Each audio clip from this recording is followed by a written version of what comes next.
you've learned as a leader to push forward with vision and with optimism. Because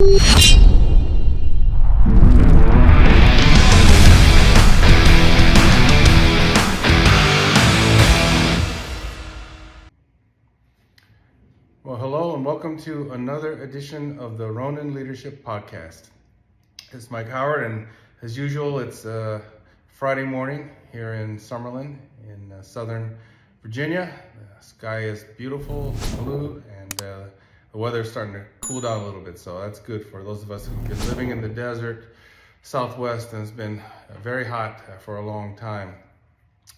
It's been a really great couple of weeks. I had a wonderful engagement at the Las Vegas Chamber of Commerce about a week ago Thursday. We had a full attendance, talked about leadership, and also was able to do some book signing and sold some books. So it was really a great time and great questions from the audience, and made some really great contacts too. So really that was very gratifying. And also, thanks to all of you. Our viewership is up. So thank you. You're spreading the word. You're letting people know about the podcast. And as always, if you like what you hear on this podcast, please tell your friends and family and colleagues about it. Please hit the subscribe button, hit the like button as well, and make sure you spread the word. Also, if you haven't done so already, please either go to Amazon.com or go to MikeHowardAuthor.com to pick up your copies of The Art of Ronin Leadership, which was my first book, which was published last year, and then my newest book, The Art of Executing Ronin Leadership Strategies, which just came out this summer. For those of you new to the podcast, my first book, The Art of Ronin Leadership, was really about my journey of leadership through the lens of my years in the police department, CIA, and Microsoft. And it's I guess, semi-autobiographical. And we received a lot of great reviews. At the same time, I also heard from a lot of you that you also wanted more of a how-to book. And so that's what The Art of Executing Ronin Leadership is all about. It's more of a how-to manual, so to speak, on how to build teams, how to develop coherent and effective strategies, how to develop your teams, how to get the C-suite to buy in on any strategies that you come up with, because you'll need funding for your big bet strategies, how to develop continuous improvement as part of the DNA in your organization, et cetera, et cetera. So that's more of a hands-on how-to book. But please, MikeHowardAuthor.com or Amazon, you can get it either in paperback or as an ebook on Kindle.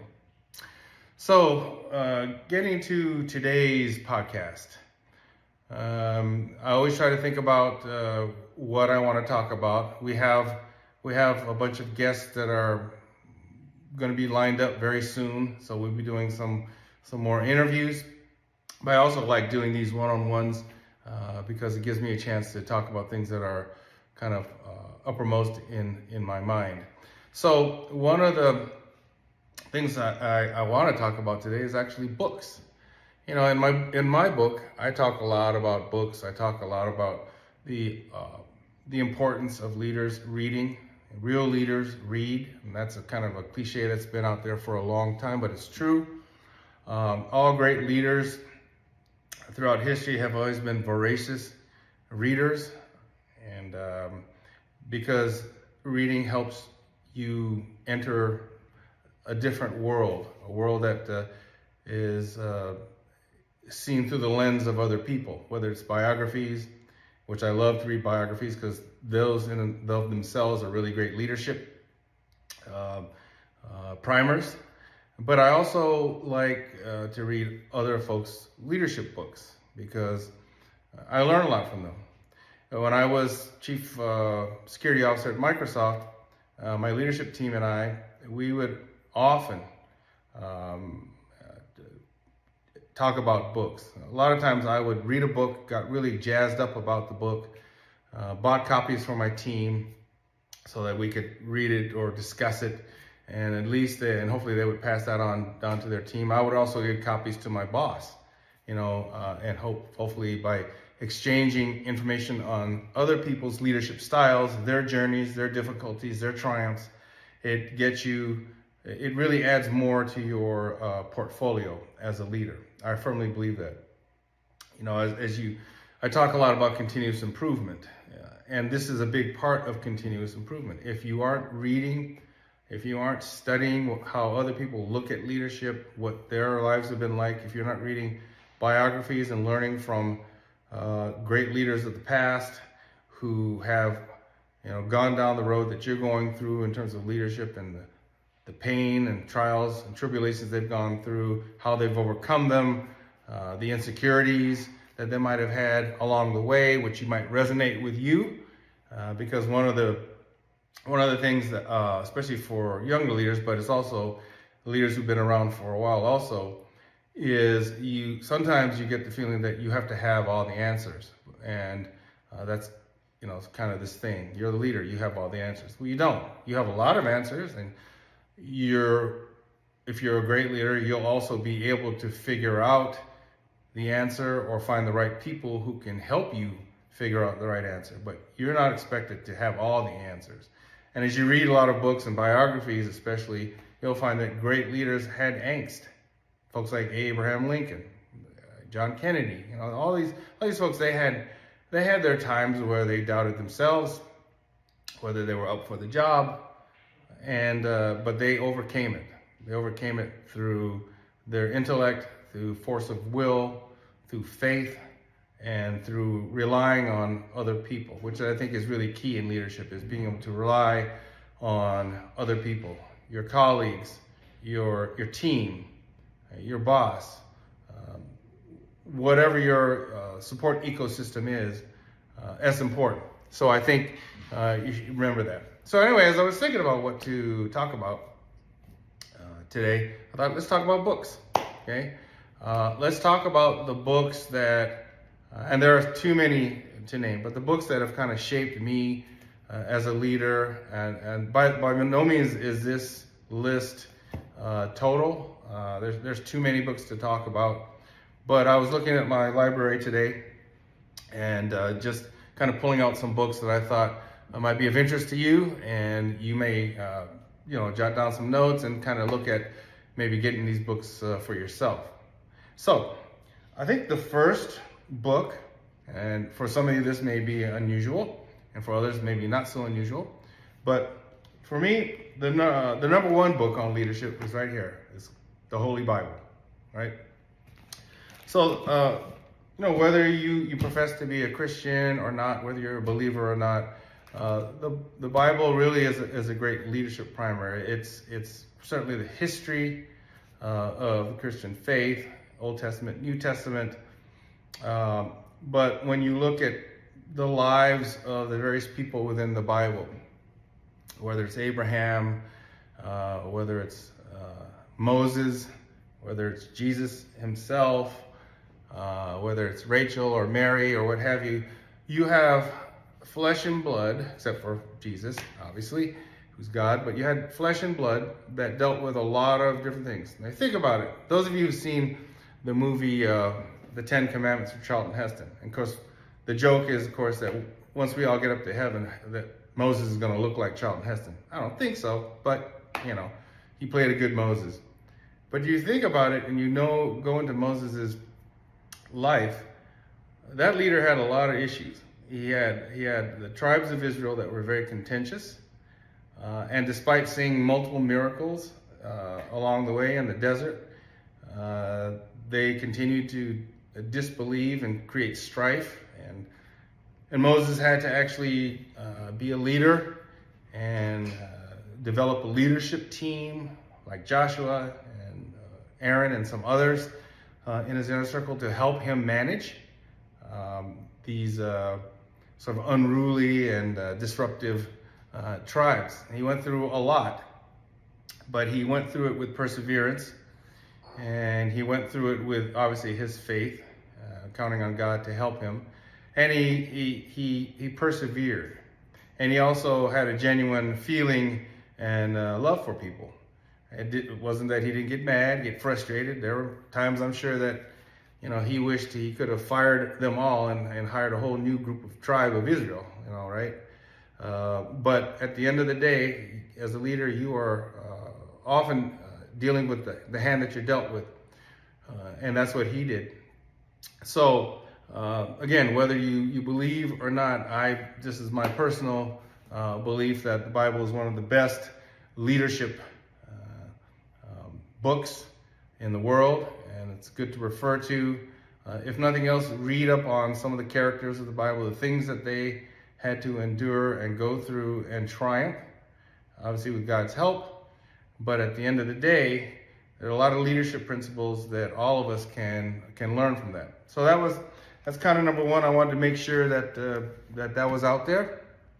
So another one of the first ones that I ever read, and I mentioned this gentleman before many times, and I mentioned it in my books as well, is Patrick Lencioni. Patrick Lencioni is a sort of a legend in the leadership world.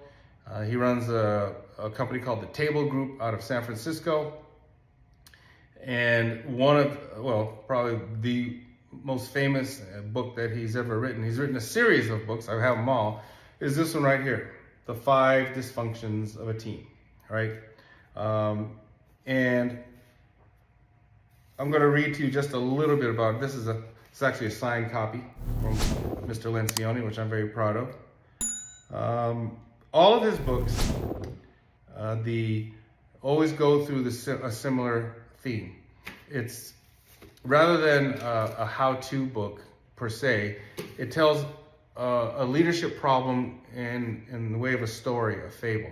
The protagonist is a business person, man or woman, who's dealing with some business issue, not quite sure how to handle it, and then eventually figures it out. And then what happens is at the end of the book, Patrick goes into the teaching, the teaching lessons, and there's also things you can go online and pull right away as resource materials, which I used to do all the time at Microsoft. After I finished a book, I go and pull some resources so I could start actually trying to implement some of the things that I thought might be effective in global security.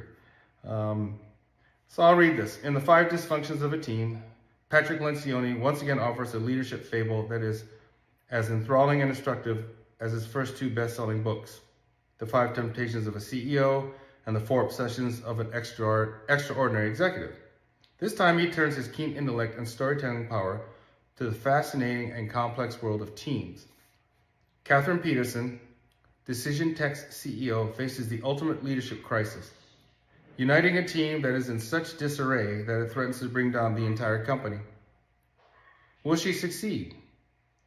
Will she be fired? Will the company fail? Lencioni's riveting tale serves as a timeless reminder that leadership requires as much courage as it does insight. Throughout the story, Lencioni reveals the 5 dysfunctions that go to the very heart of why teams, even the best ones, even struggle. He outlines a powerful model and actionable steps that can be used to overcome these common hurdles and build cohesive and effective teams. And so that kind of gives you like a little a preview. And one of the things about this, which is good for leaders, is because it really spells out the 5 dysfunctions, which I guarantee you as a leader, you're going to run into. If you're not going through it already, you will run into it because it just happens. People are people. Some are well-meaning, most are well-meaning, others not so much. You might get the passive aggressives every so often, which causes a lot of problems in teams. Teams don't gel, get together. I talk a lot about that in my first book, even the second book, about how we got our team together at Global Security at Microsoft. But the actual 5 dysfunctions of a team are: number 1, absence of trust; number 2, fear of conflict; number 3, lack of commitment; number 4, avoidance of accountability; and number 5, inattention to results. Now the beauty of, and this is true, those are 5 things that will kill any team. And if you wrestle those things down you'll get a pretty switched on team. So this was one of, like I said, this was one of the first books that I read, and it not only tells the fable of how this fictional character, Catherine Peterson, overcomes her dysfunctional team, but it also gives you practical steps and things that you can, like I said, you can download from his website. You go to his website, every book has things that you can download as reference materials that you can use right away. I'm just going to read you just a little because I think it's important. One of the reasons why I like Lencioni so much is because he gives you these practical steps. A team that avoids accountability creates resentment among team members who have different standards of performance, increases and encourages mediocrity, misses deadlines and key deliverables, places an undue burden on the team leader as the sole source of discipline. Now, conversely, a team that holds one another accountable ensures that poor performers feel pressure to improve, identifies potential problems quickly by questioning one another's approaches without hesitation, establishes respect, which is important, among team members who are held to the same high standards, and avoids excessive bureaucracy around performance management and corrective action. So that's just an example of Lencioni and the books that he has. Very practical. Another one that you know that I love very much is Death by Meetings, which really talks about how most business meetings are really not that effective. The way they're constructed, they're mostly kind of a mishmash. As I saw at Microsoft, a lot of times mishmash of go around the table and kind of say what you did since the last time we had a meeting, some updates, maybe a little strategy, maybe a little tactical. That's all over the place. Whereas Death by Meeting really talks about let's focus on a tactical meeting that will look at what everybody's doing in a particular week, so you can synergize, force multiply, and work together, and then do a one-off, maybe monthly. In our case, that's what we did. Strategy meeting where we could deep dive on the really important things of the organization. So Patrick Lencioni, definitely, I say, is a must. You should definitely, if he's not on your list and you haven't read any of his books, I would start with the 5 Dysfunctions of a Team and go to Death by Meeting and then take it from there. I guarantee you the books are not that long. As you can see, they're fairly short. All right, it's not that thick a book. But it's a fast read, interesting read, because again, it's told like a story. And when you're reading a story, it's like watching a movie or something like that. And the way the plot unfolds and how the protagonist figures out the solution to the particular business problem in that book. So it's awesome. Okay. Next one is one that I have referred to many, many times, especially when I was a baby CSO at Microsoft and running global security. This book here, and I mentioned it before, and so if I'm being redundant, forgive me, but it's that important. It's called Organize for Success by Stephanie Winston. And you could probably see here that I've dog-eared and I've written and I've taken notes all over the place in this book. So what Stephanie Winston did years ago, and she's a consultant for executives. She interviewed top executives and CEOs, including folks like Bill Gates, and really asked them, how do you manage your day? How do you deal with emails? The onslaught of emails. How do you prioritize? How you delegate. So I read through this and gave me some great ideas from the best of the best. Now, one size doesn't fit all, but as I looked at my own workload, and I looked at my team and I looked at ways I could be more efficient, and then therefore hopefully be a more effective leader. As I went through this book, I was able to find different tidbits, just different ways of managing your phones, managing, and there's another one here. I remember who was it? Richard Branson.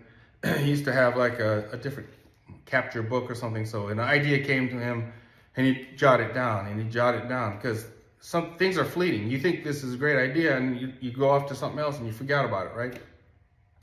So just little things, and I started capturing ideas in my own little log just to make sure that I could manage those big ideas, so I didn't forget them.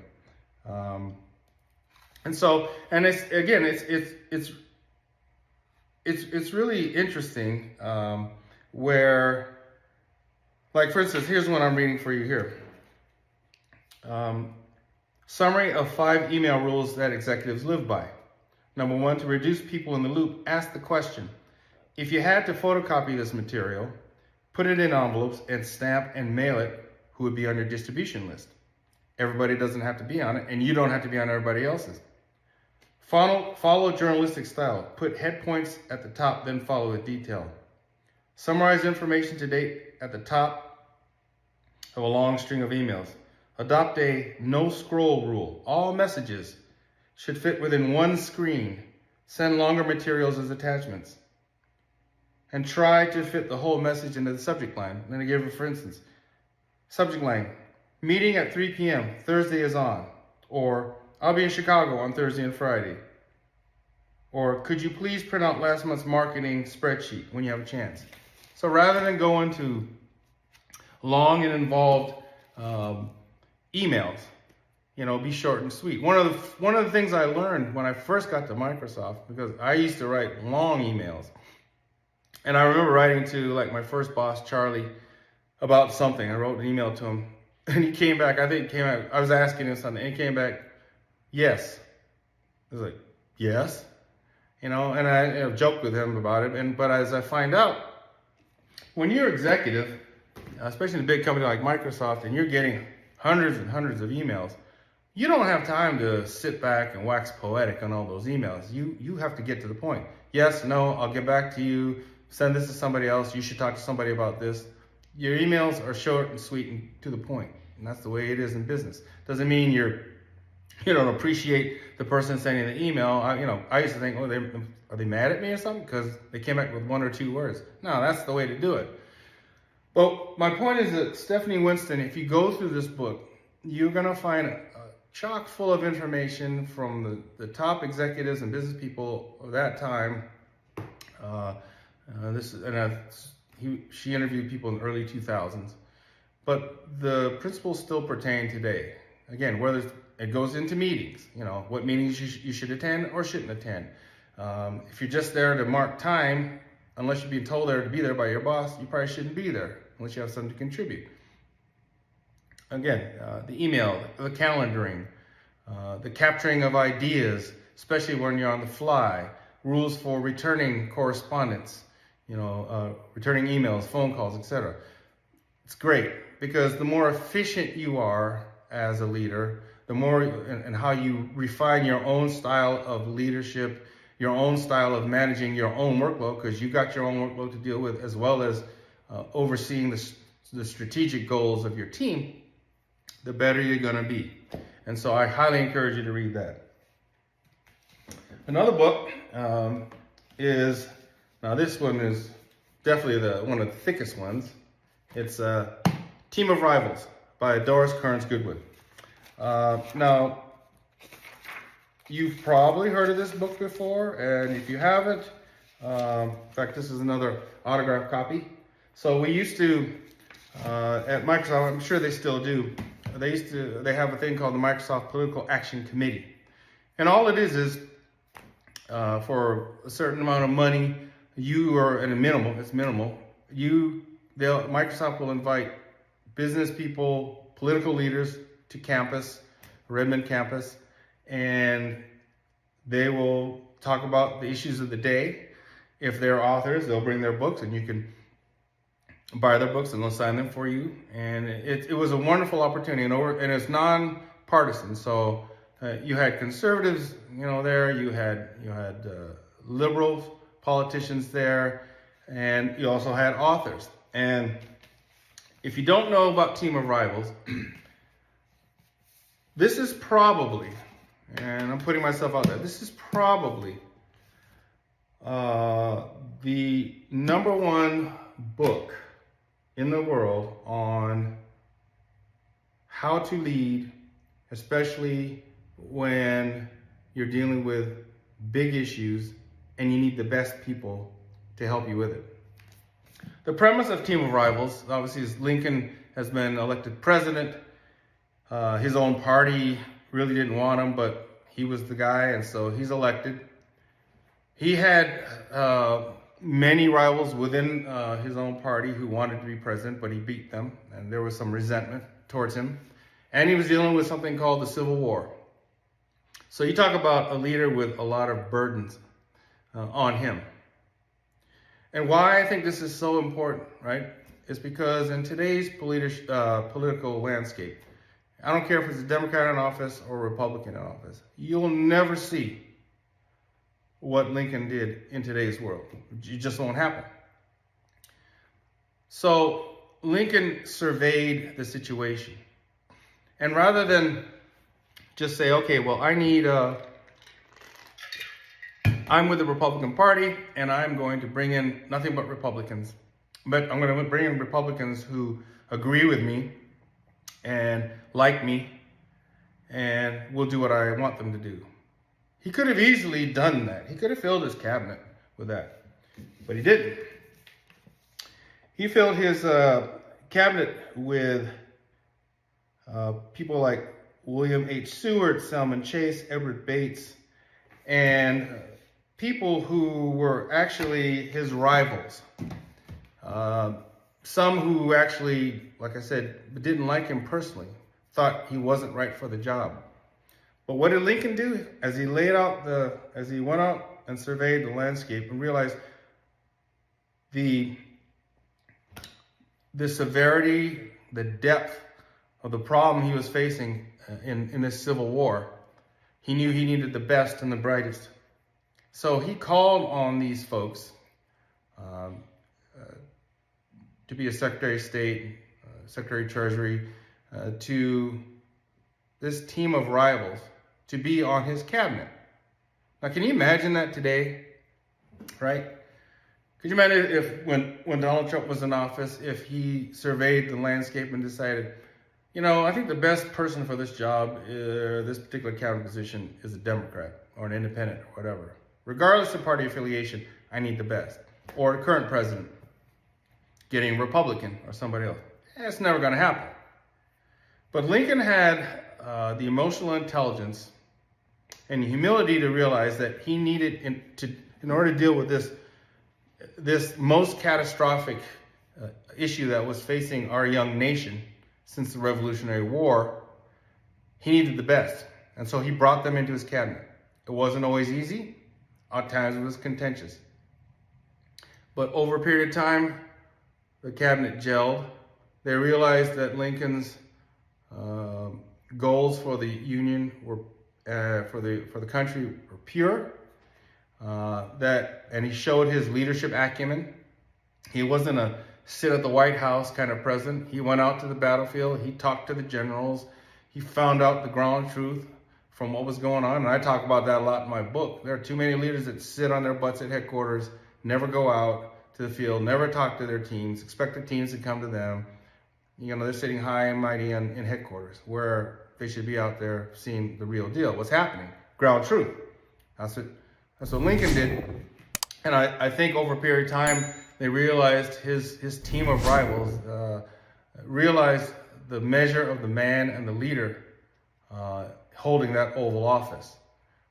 They knew that his intentions were good. He was a man of faith. They could visibly see the burden that this war was taking upon him, and rallied to support him with their ideas, with their wisdom, and ultimately, obviously, the Union won the war, and the country was reunited eventually. But this is a wonderful book. It says Team of Rivals: The Political Genius of Abraham Lincoln, and that is really true. It is a long book. Doris Kearns Goodwin is one of the best historians in the world. She's written many, many books, but I guarantee you won't get bored. But if you're dealing with what you consider to be insurmountable odds in terms of your team, read this book. Take a look at it. And another book, which I don't have here, but I've referred to many times, is Lincoln on Leadership. You should get that one too, because it's a smaller book. It really talks about the main points of his leadership acumen. That's a really great read as well. You could use it as a companion piece to Team of Rivals. But certainly, definitely take a look at this one. If nothing else, you'll understand that what you need on your leadership team, your direct reports, what have you, you don't need yes men and women. You don't need sycophants. You need colleagues who will give you ground truth, willing to push back in a respectful manner, but push back so that you can have that kind of rigorous debate and dialogue to come up collectively with the best decision for your organization. You need to have that. And I have seen personally teams where either the leader is bullying and really won't countenance points of view that are opposite to what they're pushing forth. So therefore there is no team. It's just people nodding their heads because he or she's the boss and they have to do what they say. And that's not the way to run a team. It's not a total democracy, right? Because ultimately you as the boss are going to have to call the ball, especially if you've got a divided a team where one team wants to do it this way, another team wants to do it that way. They both have valid points. You ultimately will make the decision. I've also seen times when that responsibility has been not taken on by the leader. Rather, I've seen, well, let's go around the table and just, take a vote or do this or that. Your job is to call the ball. But really, read that one. I think you'll get a lot out of it. Another one, I seem to have a lot of books here where I've actually gotten the signatures of the authors. This is a book by Colin Powell called It Worked for Me. This is the first edition, actually, and it's got little certificates where here's a signature from Colin Powell himself, and kind of little certificates that say that this certifies that he actually signed it, right? But he's written several books. I mentioned Colin Powell a lot. I had the privilege, I think a lot of you know, of introducing him at a security conference years ago with a group called the CSO Roundtable, where for ASIS, the American Society for Industrial Security, we used to have a CSO Roundtable, and at one point, I was the president of it, but there would be certain speakers during the conference that was only available to folks, CSOs and the Roundtable, and I was able to introduce Colin Powell one time. That was the highlight. It was wonderful, and his presence, his ability to articulate leadership principles is just second to none, world class. Now, this book, It Worked for Me, is sort of semi-autobiographical. It does talk about his life, how he got into the military, and but what I love about it, it starts off with Cole had these leadership principles. Powell, when he was chairman of the Joint Chiefs of Staff at the Pentagon, he had these principles on 3x5 cards, which he actually turned into a book. Now, those 13 principles were on my desk at Microsoft from the day I was a young baby chief security officer, because those principles were life-saving for me when days got bad or when things seem insurmountable, I would look at them and realize that, they gave me inspiration. And I'm just gonna read them out quickly. Number one, it ain't as bad as you think. It will look better in the morning, right? Maybe it will, maybe it won't, but that's a mindset that you have to have. You can't look at it as, today was bad, so tomorrow's gonna be worse. No, leader, you have to have optimism.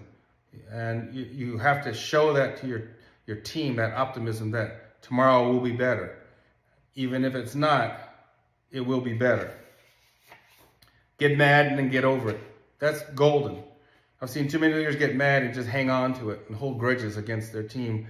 I know some leaders that if you cross them one time, you're never forgiven. You're always on the list.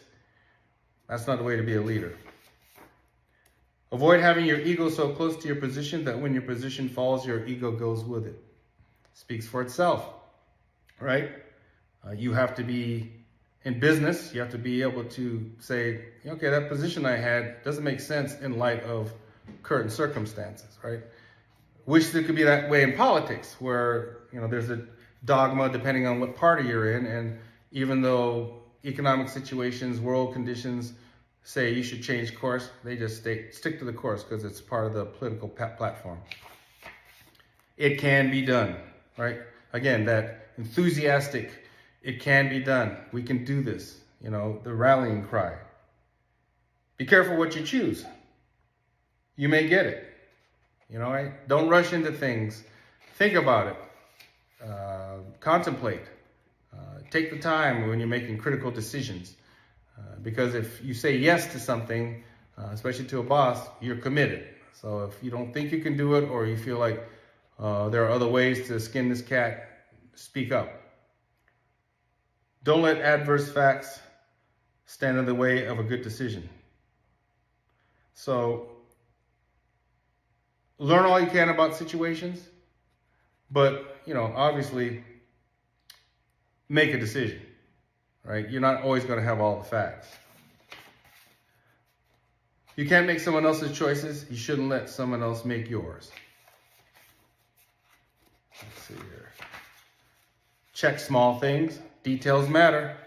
Details matter. Even though you're a big picture person, details matter. Share the credit. Right? If you are in charge and you have a big win, share the credit with the team that made it happen. Don't just take all the accolades for yourself. Remain calm and be kind.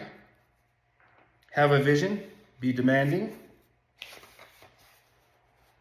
Don't take counsel of your fears or naysayers.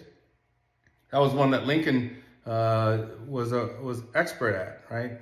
He had fears. He certainly had naysayers, but he didn't take counsel of them. He moved on because he had a purpose. That purpose was to save the Union. And this one is my favorite. Perpetual optimism is a force multiplier, right? You stay optimistic in the midst of bad situations. I also, besides being Christian, I'm a student of Stoicism. And whether it's Christianity or Stoicism, the philosophy about the fact that you can only control what you can control. Bad things are going to happen in life. Economic situations like this country's going through right now, political troubles, health issues, whatever. Things are going to happen, right? That's part of life. But this perpetual optimism is a force multiplier. That's important. I mean, it's not every day is going to be Pollyanna and, it's wonderful that so-and-so has cancer. It's wonderful. No, of course not. You're a human being. You're going to react accordingly. There'll be times when you're worried. There'll be times when you're fretting about something. But the idea is that those times are far and few between because you've learned as a leader to push forward with vision and with optimism. Because not only are you getting paid to do the job and execute on your strategy and make sure your team does what they're supposed to do, your job is to lead. And a big part of leadership is just that. When they look up to you, when your troops see you, do they see you dejected? Do they see you brooding? Do they see you angry and snapping at people all the time? Or do they see you as someone that can be steady in the calm of a storm. And that's where that perpetual optimism is a force multiplier. So it worked for me. Colin Powell, great book.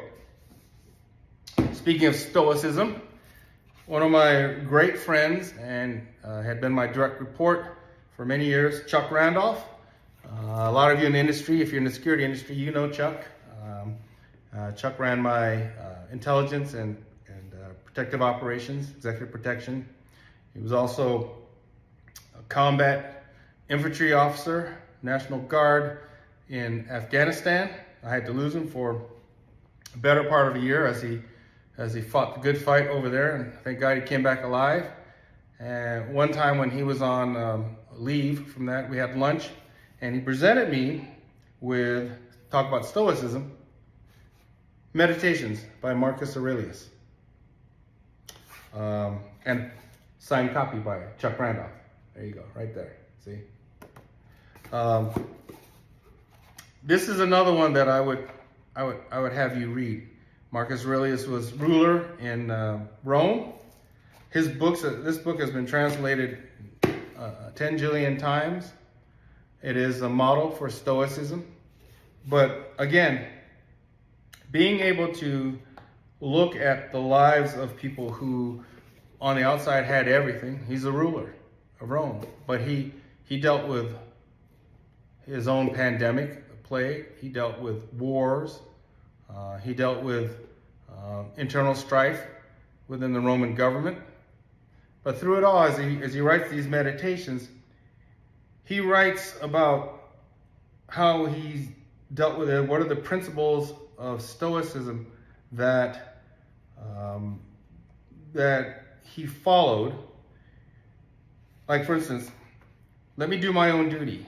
Nothing else distracts me, for it is either lifeless or without reason, or has gone astray and is ignorant of the true path. So things like that he wrote in the midst of his troubles. I think all these things, not only do they add to your leadership acumen and portfolio, I believe what they also do is they bolster you. They give you sustenance. They give you hope. So when you run into that situation that seems insurmountable, you read things like this and realize, no, they are you can overcome them, because there have been people like the Colin Powells, like the Marcus Aureliuses of the world, that, like the Lincolns, that have overcome these obstacles and have survived. And they're not robots, they're human beings. There's two more I want to go through. This one by Tim Ferriss. It's another big one. It's called Tribe of Mentors. Tim Ferriss is a very interesting individual. A lot of you probably have heard of him. He's got podcasts and books, and he's really an interesting person. He does what I call hacking, life hacking, and health hacking. How to maximize your health, your fitness, etc., your nutrition. But what he did here was he looked at a lot of people that he really admired, and they were from all parts of life. Maria Sharapova, athletes like Tony Hawk.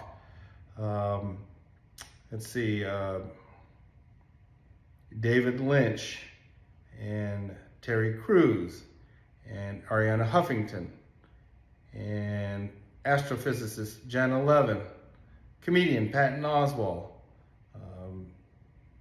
Dropbox founder Drew Houston. So he talked to a cross section of a lot of people that he admired for their success in their particular fields of discipline. He really talked to them about how they think they got there, what were the obstacles in their way, how they overcame those obstacles, what's their attitude towards life, what are the things that brings them pain, what are the things that brings them joy. And again, I found it a fascinating read. Again, because some of these people I knew, some of these people I didn't know, but as you read about these folks, they're successful, but the different ways that they coped with obstacles in a way to get to where they wanted to be And a big piece, what you'll see in here, is perseverance, right? That's kind of a big theme, that is perseverance, the ability to move forward even when things seem insurmountable. And that's what leaders do. Put one foot in front of the other and keep moving forward, right? And so that tribe of mentors is really good, because I think one of the things Ferris was trying to get across too is that he considers, as he started talking to these people, he knew some of them already, but as he talks to these folks, they're his tribe of mentors. There are people he can go to with his own problems and his own situations and hopefully get good advice and sustenance. And I love that, because as those of you know me, mentoring is very important to me. Having mentors, people that you can count upon who will help you in a business problem, especially when I was at Microsoft, being able to bounce things off of people I respected, and also, having mentors, having mentees, I should say, having mentees. And I used to have mentees all the time. And one of the gratifying parts of my experience at Microsoft was there were times when you could sign up to be a mentor in certain prescribed programs. But the company was never really that good at sustaining those kind of programs. They were kind of one-offs. But what I found was people would seek me out, and I'd get an email, or I get a call and say, hey, you don't know me, but I've seen some of your videos or what have you. Would you mentor me? I'd like to chat. And at one point, I probably had about 16, 17 different mentees. And I loved it. It didn't take away from my day job, but it certainly helped me, number one, understand a cross-section of the company that I wouldn't have had that experience before. And the other thing was hopefully it helped me to help others in their career path. And I know several folks that eventually, because they weren't getting the support at the company, left the company and became very successful. And so having mentors and having mentees, if you're a leader, is important. And that's why I like the way he titled it, Tribe of Mentors. And I think the last one I want to talk about, my favorite president, Lincoln's my second. My favorite president, Ronald Reagan. I had the pleasure of seeing him on many occasions when I was on the director of CIA security detail back in the 80s. We used to take CIA Director Bill Casey to the White House, usually on a weekly basis, as well as to the Pentagon and other places. Casey was a cabinet official. He was really the first, if not Director of Central Intelligence, to be made a cabinet level official. So going to the White House was routine for us. And you'd often see Reagan, in the West Wing. And one thing I love about, they call it executive lessons from the great communicator. Because that's what he was. He was a great communicator. He was the kind of person that when there was a problem, he addressed the problem directly. And many times he went directly to the American people and told the American people about the problems. Many times in politics nowadays, either the politicians won't tell you there's a problem, or they'll lie about it and say there is no problem. Reagan was willing to hit things head on, because just like in business, if the P&Ls aren't squared away, you can't just say, no, they're okay. No, you can't, because the P&Ls don't work. Government, you can say that all the time because there's no accountability. One thing here is like on chapter 7, Reagan's management approach. This is from 1987. Much has been said about my management style, a style that's worked successfully for me during 8 years as governor of California and for most of my presidency. The way I work is to identify the problem, find the right individuals to do the job, and let them go to it. I found this invariably brings out the best in people. They seem to rise to their full capacity. In the long run, you get more done. Seems pretty simple, But guess what? That's one of the biggest problems in the leadership world today.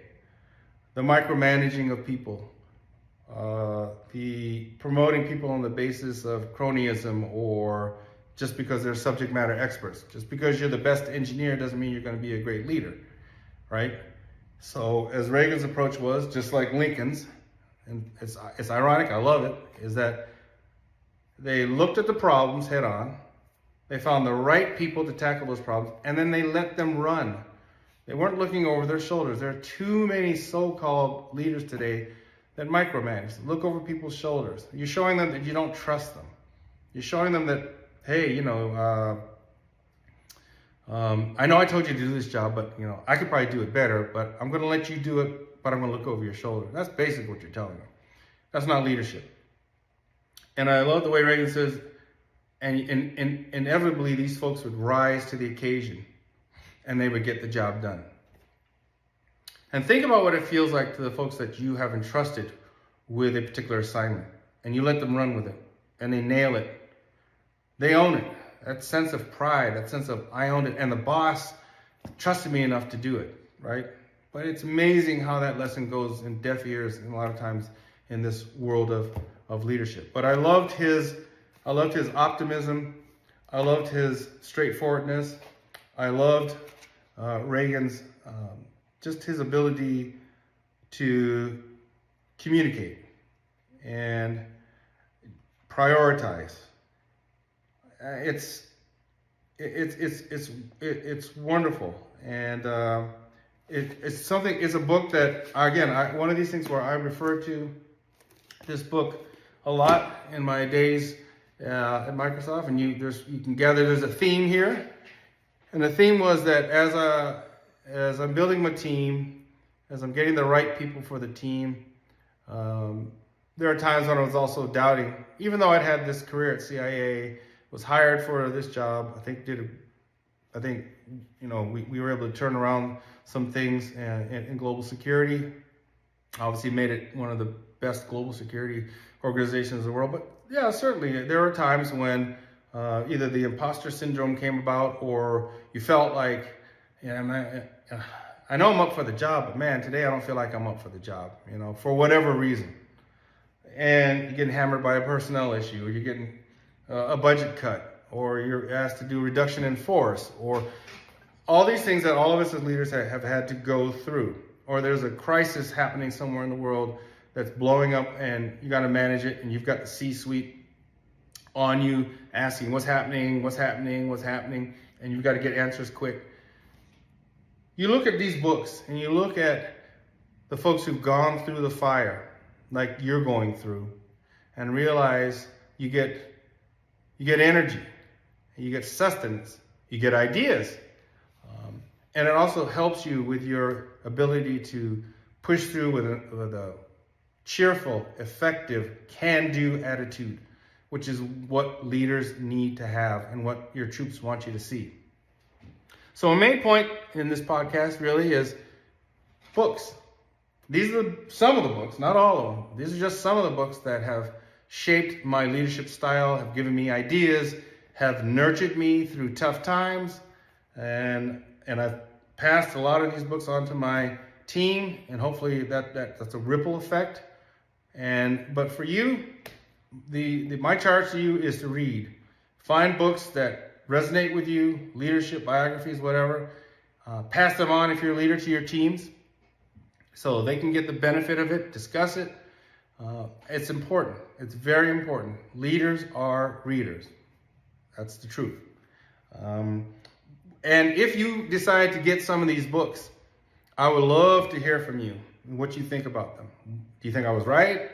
Did you not get as much as I did out of them? Are there other books that you found that were better? We'd love to share.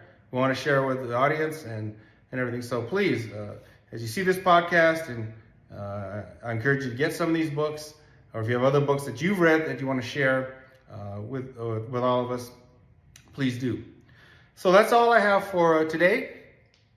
Speaking of books, I will reiterate one more time that if you haven't done so already, please go to Amazon.com or MikeHowardAuthor.com. Pick up your copies of The Art of Ronin Leadership and The Art of Executing Ronin Leadership Strategies. A lot of what went into these books, I think you'll find as you read some of these other books, you'll kind of see that there's a synergy there. There's a lineage, leadership lineage, so to speak. Please give me ideas on topics you want me to talk about, people you want me to talk about. Like I said, we're lining up another round of people, and we're also probably going to do some interesting things in this. I call this kind of our second season of podcasting. So we're going to do some fun things. I'm not going to really talk about that much now, but we're going to do some things that are kind of off the leadership thing, but it'll just be fun to do, and I think you'll get a kick out of it. So again, thanks for all your comments, your feedback. Hit the subscribe button. Tell people about it. If you like this podcast, hit the like button. Spread the word, and until next time, talk to you later.